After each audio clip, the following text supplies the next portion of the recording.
Semester 1 ini ada daya beli masyarakat yang memang stagnan cenderung menurun. Bagaimana Anda melihat ini dampaknya terhadap industri otomotif di Indonesia, mobil baru maupun mobil bekas?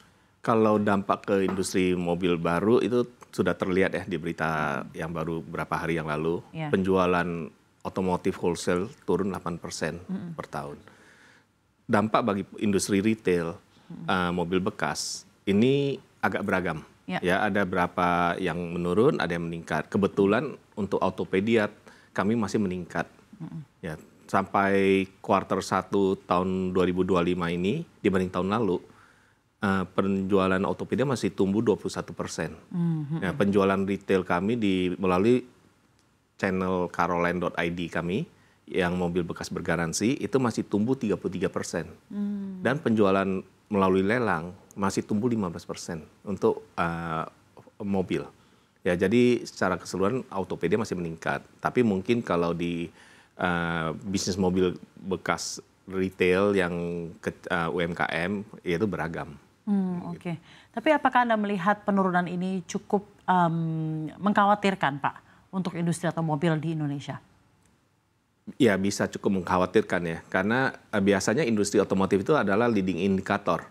Ya, biasanya kalau suatu ekonomi kondisi baik atau tidak baik itu kan yang biasanya yang turun pertama itu properti, atau naik pertama ada properti, kemudian otomotif.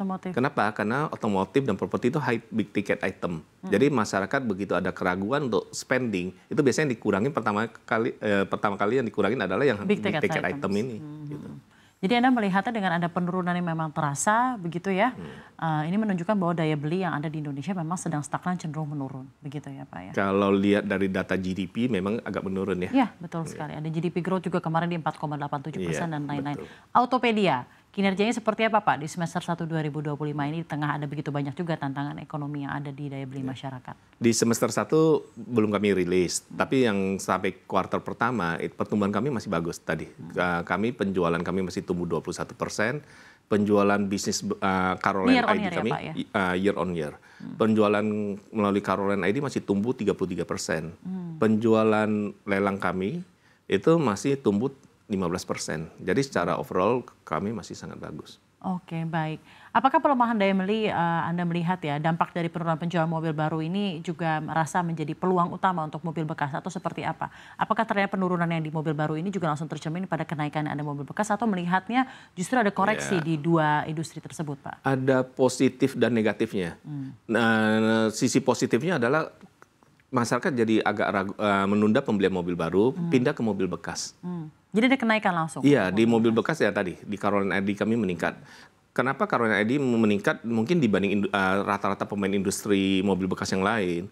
Itu adalah karena kami, positioning kami adalah membeli mobil bekas bergaransi. Jadi customer yang beli mobil bekas di Caroline ID, tidak hanya karena mau beli mobil bekas, tapi menginginkan ada satu rasa aman dan nyaman dalam berbelanja mobil bekas.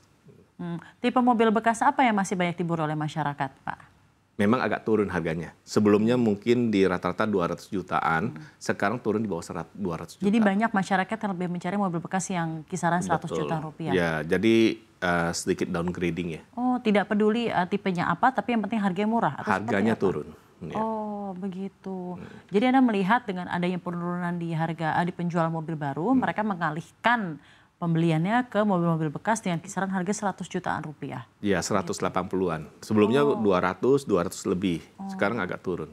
Oke, baik. Ini sudah mulai tercermin di semester 1 2025 atau seperti mulai apa? Dari kuartal pertama 2025. Ada data-data yang memang sudah menunjukkan dari Caroline ID seperti itu. Oke, baik. Apa strategi utama dari perusahaan Anda untuk menjaga pertumbuhan penjualan mobil bekas di tengah kondisi pasar yang memang Anda sampaikan tadi sedang lesu? Ya. Pertama kali kami tetap konsisten pada brand positioning kami. Kami tidak hanya menjual mobil bekas, tapi kami menjual mobil bekas bergaransi. Ini terutama bagi tadinya calon pembeli mobil yang tadinya berpikir beli mobil baru kan menunda.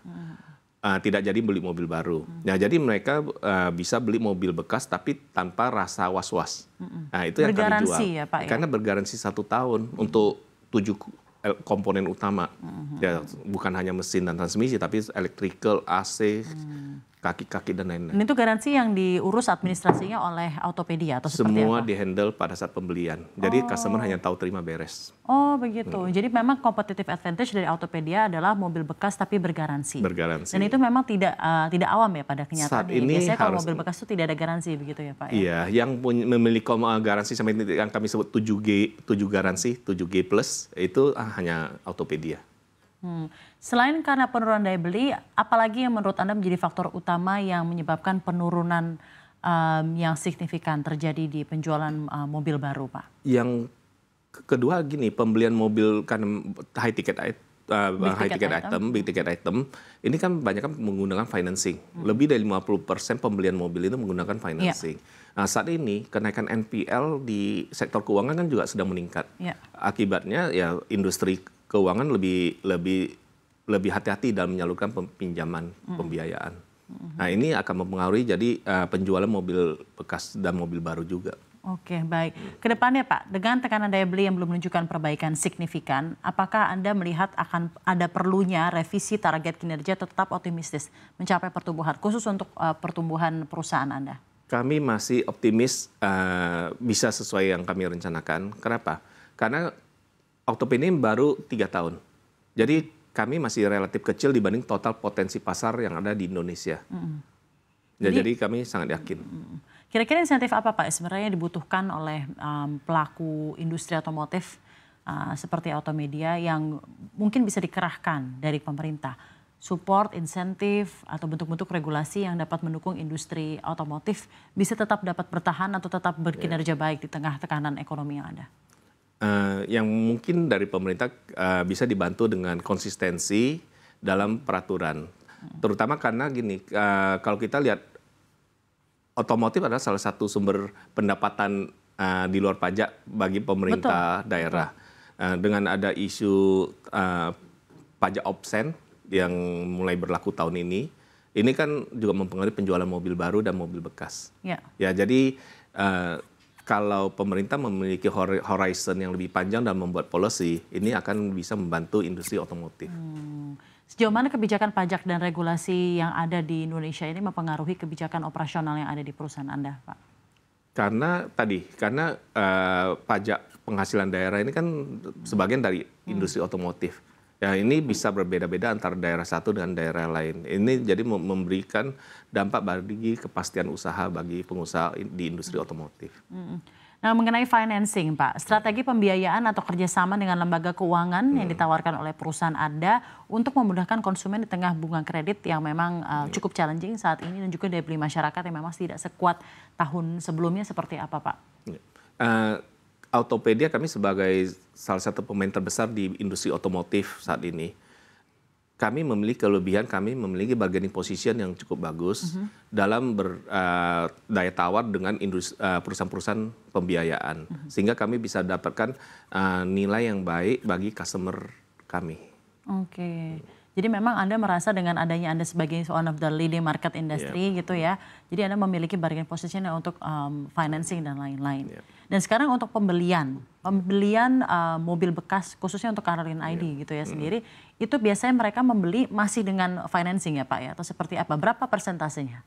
Lebih dari 50% menggunakan financing. Oh, walaupun itu mobil bekas gitu ya. Jadi memang ketergantungan terhadap financing dan multi finance yang baik itu juga sangat berpengaruh ya Pak terhadap penjualan yang ada di sana ya Pak? Ya, saling membantu. Oke, dan bagaimana juga mungkin terakhir ini Pak di penutup ini, di kesempatan kali ini, kemarin kan Bank Indonesia akhirnya memutuskan untuk menurunkan suku bunga 25 basis poin, jadi selama semester 1 ini ada penurunan suku bunga sudah beberapa kali.